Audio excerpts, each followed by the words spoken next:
Assalamualaikum warahmatullahi wabarakatuh. Awal perkembangan Kerajaan Mataram Islam. Kerajaan Mataram berdiri pada tahun 1582. Pusat kerajaan ini terletak sebelah tenggara kota Yogyakarta, yakni di Kota Gede.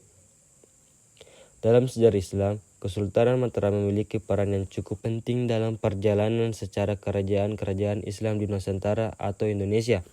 Hal ini terlihat dari semangat raja-raja untuk memperluas daerah kekuasaan dan mengislamkan para penduduk daerah kekuasaannya, keterlibatan para pemuka agama, hingga pengembangan kebudayaan yang bercorak Islam di Jawa. Pada awalnya, daerah Mataram dikuasai Kesultanan Pajang sebagai balas jasa atas perjuangan dalam mengalahkan Arya Panangsang. Sultan Hadiwijaya menghadiahkan daerah Mataram kepada Ki Agung Pemanahan. Selanjutnya, oleh Ageng Pemanahan, Mataram dibangun sebagai tempat permukiman baru dan persawahan. Akan tetapi, kehadirannya di daerah ini dan usaha pembangunannya mendapat berbagai jenis tanggapan dari para penguasa setempat.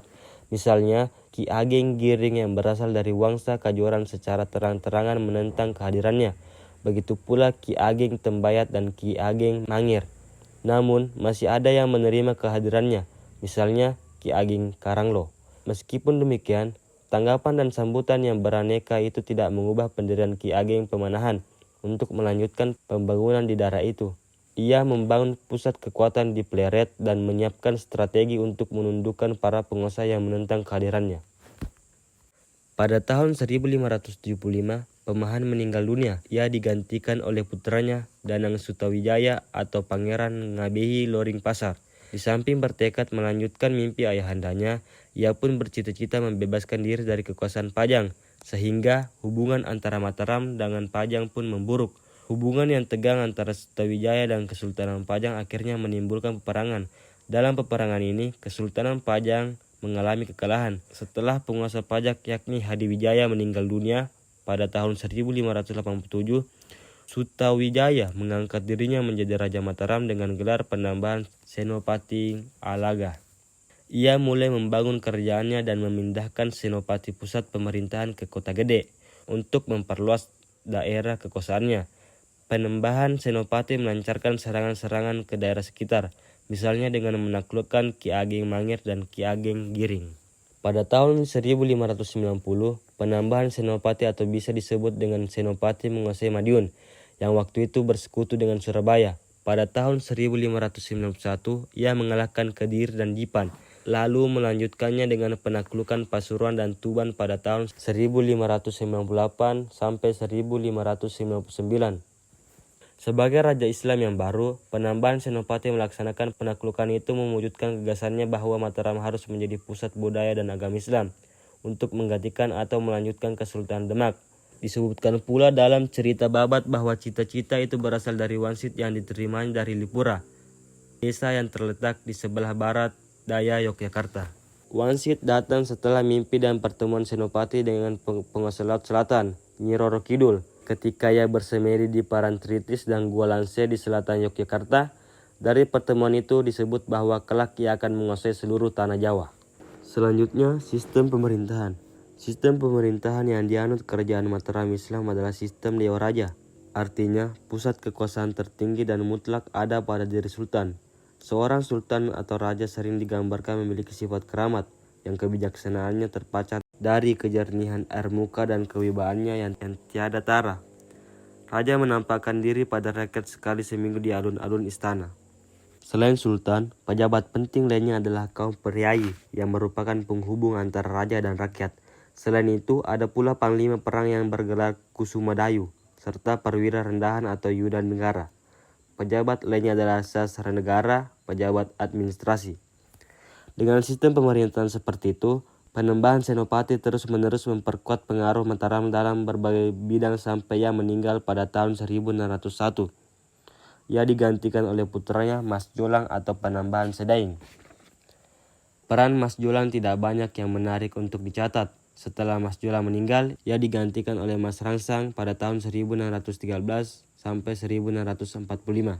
Pada masa pemerintahannya lah Mataram menarik kejayaan, baik dalam bidang perluasan daerah kekuasaan maupun agama dan kebudayaan.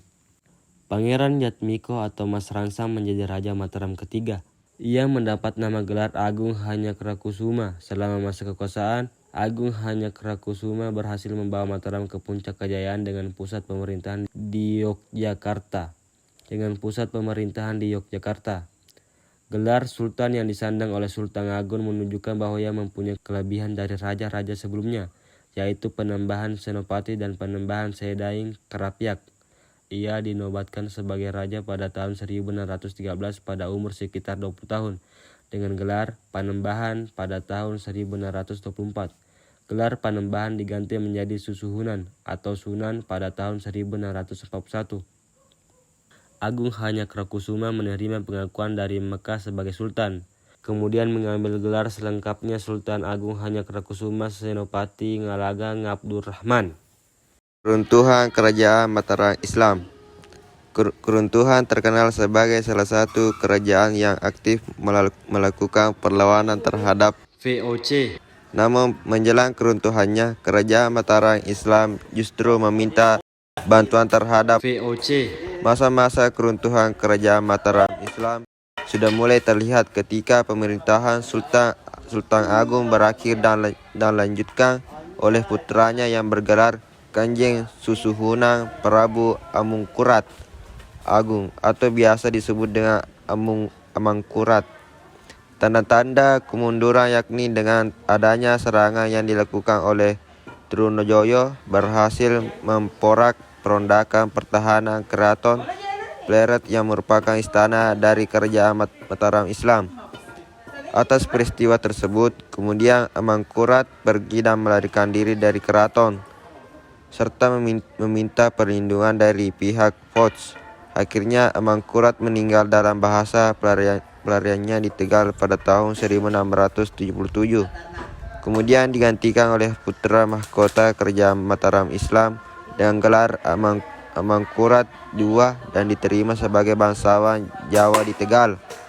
Secara umum, keruntuhan Kerajaan Mataram Islam ditandai dengan disepakatinya Perjanjian Giyanti pada tahun 1755 yang membagi Kerajaan Mataram Islam menjadi dua bagian, yakni Kesunanan Surakarta dan Kesultanan Yogyakarta.